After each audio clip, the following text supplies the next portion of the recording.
नमस्कार, आप सभी दर्शकों का रिपोर्टर पोस्ट में स्वागत है। और आज मुख्यमंत्री हेमंत सोरेन के द्वारा एयर एम्बुलेंस का शुभारंभ किया गया है, जहां पर उन्होंने कई सारी बातें रखी है और साथ ही साथ एयर एम्बुलेंस में के जो मुफ्त सेवाएं हैं उसको लेकर के भी उन्होंने अपनी बातें रखी है। सीधे सुनिए मुख्यमंत्री हेमंत सोरेन ने एयर एम्बुलेंस के शुभारंभ के साथ साथ क्या कुछ कहा है यहाँ पर।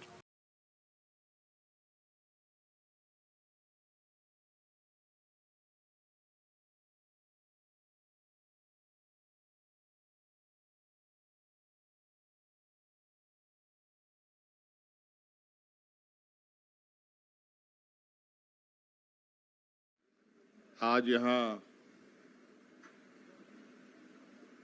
झारखंड सरकार के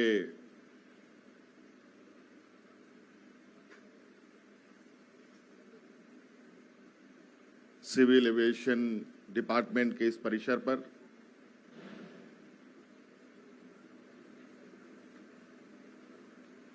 आज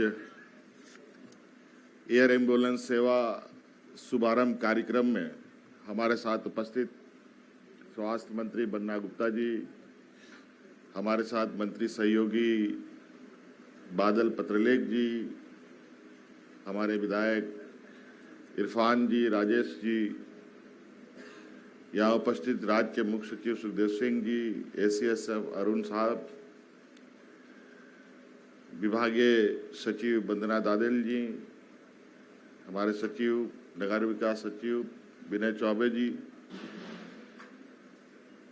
यहाँ उपस्थित एयरपोर्ट अथॉरिटी के डायरेक्टर साहब, यहाँ उपस्थित सभी गणमान्य अतिथिगण, प्रेस के मित्रों और विशेषकर आज इस एयर एम्बुलेंस सेवा प्रारंभ करने में अहम भूमिका निभाने वाले हमारे सिविल एविएशन विभाग के कैप्टन एसपी सिन्हा जी, आप सबको आज इस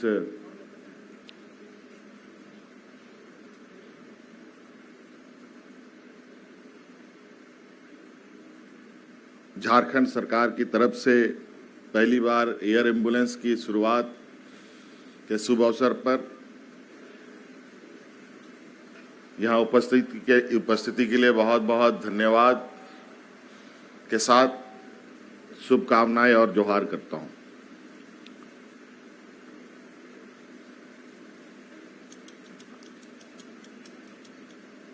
आज आखिरकार हम लोगों ने स्वास्थ्य के क्षेत्र में एक और कड़ी जोड़ने का प्रयास किया है, जो आज आपके सामने है।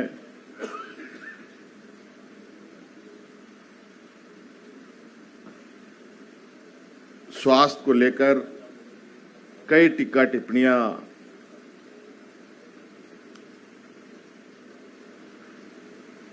विभिन्न माध्यमों से होता रहता है और स्वास्थ्य की स्थिति आज जिस पायदान पर है, मैं नहीं कह सकता कि कोई भी राज्य देश का हो पूर्ण रूप से स्वास्थ्य सेवा में पूरी मजबूती के साथ खड़ा हो और स्थापित हो। हमारे देश का और हमारे ये झारखंड प्रदेश का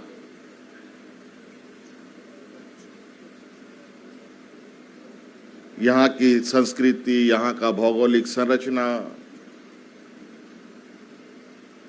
इस देश में अलग अलग तौर तरीके से जीने वाले लोग, अलग अलग जगहों पर रहने वाले लोग,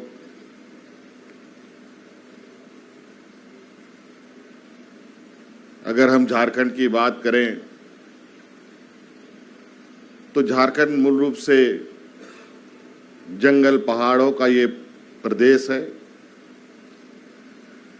जहां पर लोग जंगलों के ऊपर भी रहते हैं, जंगलों के नीचे भी रहते हैं, नदी के किनारे भी रहते हैं, शहरों में भी रहते हैं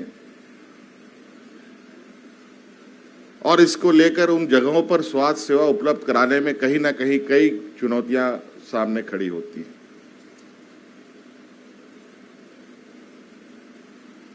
इस क्रम में हम लोगों ने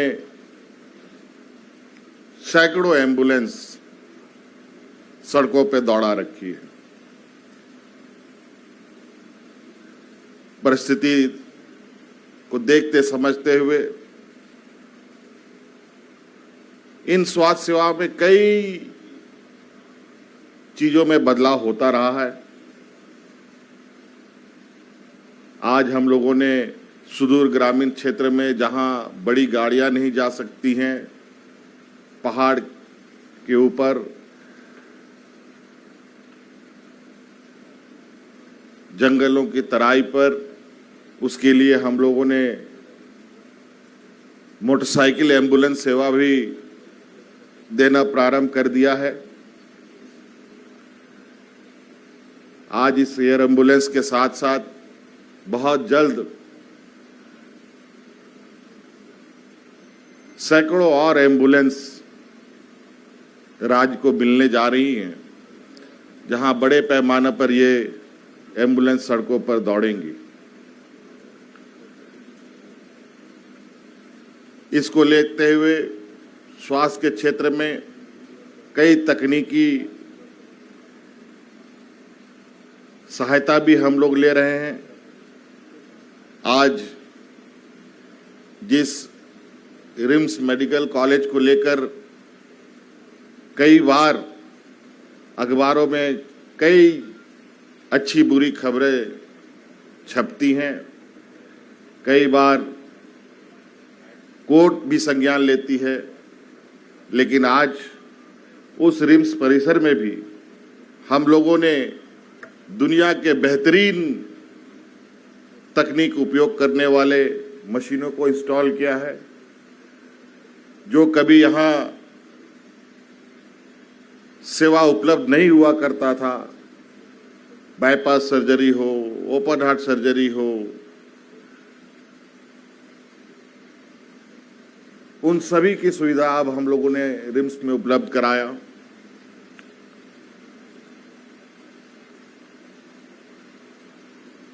चुनौती निश्चित रूप से इस क्षेत्र में जब तक मानव जीवन है, ये चुनौती बना रहेगा, लेकिन इसको कैसे ठीक करते हुए, इनको और कैसे दुरुस्त करते हुए आगे बढ़ना है, ये भी हमें चिंता करने की आवश्यकता है। आलोचनाएं होनी चाहिए, लेकिन वे बेहतर दिशा के लिए होनी चाहिए। आज इस एयर एम्बुलेंस के शुरुआत की खबरें आते ही हम लोगों ने जो नंबर इसमें अंकित किया है, जहां से इंक्वायरी की जा सकती है, वहां एक दो नहीं, 200-250 से अधिक इंक्वायरी आ चुके हैं। लोगों की उत्सुकता को आप देख सकते हैं। इसमें सिर्फ जो पैसे दे सकते हैं वही जाएंगे, ऐसा नहीं है। इसमें आवश्यकता अनुसार जो पैसे नहीं भी दे सकता है, उसको भी सरकार एयर एम्बुलेंस के माध्यम से ले जाने का, उसके लिए अच्छी स्वास्थ्य सेवा उपलब्ध कराएगी। ये भी सरकार का मंशा है। सरकारी कर्मचारी हो या आम नागरिक, सबके लिए स्वास्थ्य सेवा एक बराबर होना चाहिए, ये हमारा मानना है।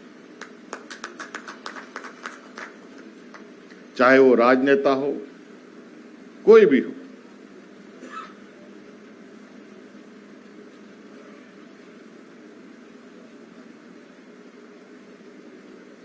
इसीलिए आज ये हम लोगों ने एक पहल किया है। हम यहाँ लगातार हम लोग एयरपोर्ट का उपयोग करते हैं कहीं कहीं जाने के लिए, तो मैं अक्सर यहाँ देखता हूँ कि एक एयर एम्बुलेंस कभी हफ्ते में, कभी 15 दिन में, कभी 10 दिन में किसी न किसी मरीज को ले जाता है। और कई बार अखबारों में ये भी पढ़ने को मिला कि एयर एम्बुलेंस को लेके कई जद्दोजहद भी हुई है। और जब हमने थोड़ी सी जानकारी लेने का प्रयास किया तो हमें पता चला कि यहाँ लगातार बड़े पैमाने पे लोग बड़ी बेहतर स्वास्थ्य सेवा के लिए दूसरे राज्यों में जाते हैं। ट्रेन की सेवा तो उपलब्ध है, एम्बुलेंस के माध्यम से भी लोग आते जाते हैं, लेकिन कभी कभी कुछ कुछ ऐसी परिस्थिति उत्पन्न होती है जहां समय का अभाव रहता है। इसमें इस समय के अभाव को कम करने का एक ये प्रयास रहा है। और ये प्रयास यहां से सिर्फ दूसरे राज्यों में इलाज करने तक ही हमारा सीमित सोच नहीं है कि एयर एम्बुलेंस के माध्यम से हम यहां से दूसरे राज्यों में लोगों को लेके जाएं। इसके पीछे की जो कड़ियां हैं, कई कड़ियां जोड़ने की अभी बारी है। अभी हमारा वो प्रयास है कि इस राज्य के अंदर में भी कहीं पर भी किसी तरीके की कोई घटना, दुर्घटना या कोई स्वास्थ्य सेवा को लेकर समय लग रहा है, उस समय की कटौती के लिए क्या किया जा सकता है। कभी कभी आप देखते होंगे कि सड़क के किनारे, सड़कों पर कई बड़ी बड़ी दुर्घटनाएं होती हैं और लोगों को उस सड़क मार्ग से लाने का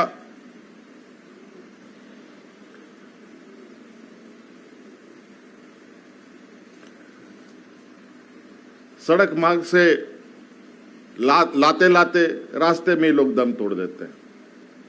अब हम लोग ये भी प्रयास करेंगे कि जगह जगह पर सड़क के किनारे भी हेलीपैड बने और हेलीकॉप्टर से उन लोगों को रेस्क्यू करके लाया जाए ताकि समय का बचत हो सके और अगल बगल के बड़े अस्पतालों में उनको पहुंचाया जा सके।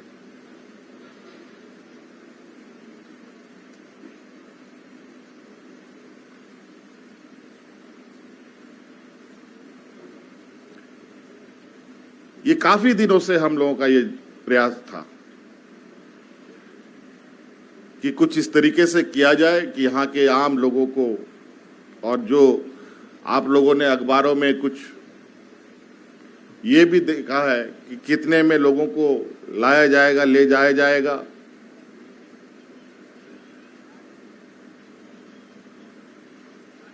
और कहीं ना कहीं जो व्यक्तिगत रूप से अपना प्रयास करते हैं उनको बहुत बड़े एयर एम्बुलेंस के लिए पैसे चुकाने पड़ते हैं। आज उसमें बहुत किफायती दर में उनको यहां से ले जाया जाएगा।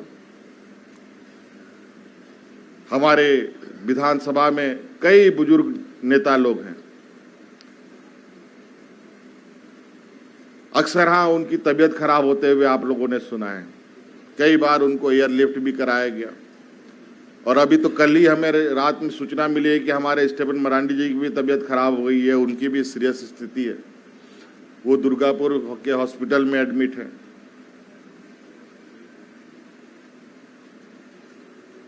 अभी दुर्गापुर में ही एक हमारा जवान धनबाद जिले का था,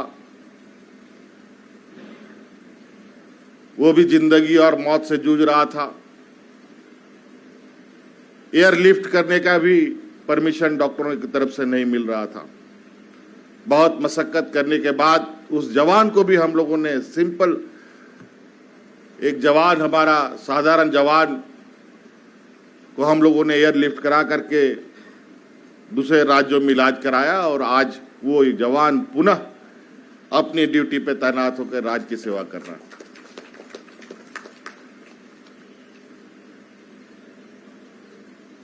तो इस तरीके से हम लोग नित नए चुनौती को देख रहे हैं और उस चुनौती का समाधान कैसे हो, इस पर सरकार निरंतर प्रयासरत है। कोरोना काल ने हमें बहुत कुछ सिखाया है, पूरे देश को सिखाया, पूरी दुनिया को सिखाया है कि आपातकाल, ये कहा जा सकता है कि आपातकाल ही होता है किसी के लिए स्वास्थ्य सेवा।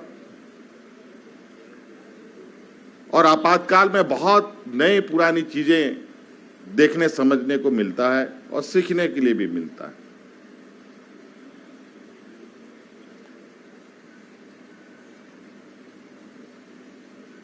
तो इसलिए अभी हम लोगों ने हमारे राज्य में, तो मुझे लगता है कि इस तरीके का जो बनावट है, कई चीजों में जरूर कमी है, लेकिन कई चीजों में हम आज उन चीजों को अगर सजाएं बेहतर तरीके से, तो मुझे नहीं लगता है कि राज्य के लिए किसी तरीके का कोई समस्या कल आने वाला समय में समस्या का हल नहीं ढूंढा जा सकता। हमारे राज्य में अनेकों एयर स्ट्रिप्स हैं। धनबाद में हमारा एयरपोर्ट है, दुमका में एयरपोर्ट है, गोड्डा में, देवघर में एयरपोर्ट है, गिरिडीह में एयरपोर्ट है, डाल्टनगंज में एयरपोर्ट है, गुमला में एयरपोर्ट है, साहिबगंज में नया एयरपोर्ट का प्रस्ताव भी हमारे पास आया है। तो कई ऐसे एयरपोर्ट हैं जो एयरपोर्ट बने हैं। उन सभी एयरपोर्ट में ये प्लेन को ट्रायल लैंडिंग करके भी देखा जा चुका है, ये एम्बुलेंस वहां उतर सकता है। और जो एयरपोर्ट हमारे पास है जहां इसका रनवे नहीं बना है, जिसकी बाउंड्री नहीं हुई है, उन सब रनवे को बनाने का निर्देश भी दिया जा चुका है, ताकि कहीं से भी राज्य में किसी भी जगह से हम अपने मरीजों को रेस्क्यू कर सकें और उनको बेहतर इलाज दे सकें, चाहे वो रांची में मिल सके, चाहे दूसरे राज्यों में मिल सके। तो इसलिए आज विशेष कहने का कुछ और नहीं है, एक बेहतर प्रयास करने का एक सोच आपके सामने एक हम लोगों ने आज रखा है और उम्मीद करते हैं कि इस एयर एम्बुलेंस का सेवा से कई लोगों की जानें बचेंगी और इस राज्य के लिए एक ये एयर एम्बुलेंस मील का पत्थर साबित होगा। इन्हीं बातों के साथ बहुत बहुत धन्यवाद। जोहार।